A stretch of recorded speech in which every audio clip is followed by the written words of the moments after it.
Hello friends, আমি তোমার কাছে আবার থেকে এসে গেছি। কালকে এসেছিলো ভাইরা সবাই এনজয় করতে আমাদের ঘরে। সবাই ছিল তাই আরও বেশি মজা এসেছিলো। মিমির জন্য এনেছিল, আমাদের বাবুটার জন্য পড়ার টেবিল, স্টাডি টেবিল এনেছিল। তো ও খুশি হয়ে গেছে, ও অনেক খুশি। কালকে খুব এনজয় হয়েছে, খুব মজা এসেছে আমাদের কাছে। কালকে আমাদের বাড়িটা খুব মজাই ছিল, সকাল থেকেই এনজয়। তারপর আরও ওরা এসেছে, আরও বেশি এনজয়।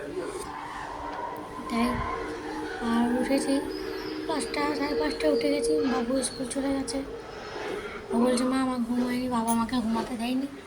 তাই আমরা চুপচাপ আছি, দেখি কখনই উঠে না উঠে। আর ঘুমাতে দেয় না, কেউ কাউকেই ঘুমাতে দেয় না, ওকে ঘুমাতে না ওকে ঘুমাতে এমনি অবস্থা।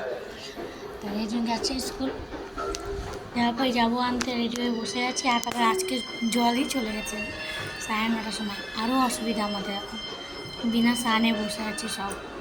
আমি আর আমার শাশুড়ি, আমার মেয়ে সব বসে আছি। মেয়েকে যাবো আনতে, ওর বাবার মিটিং চলছে তাই। বাই, আমি তোমার সাথে আবার পরে দেখা করবো। বাই।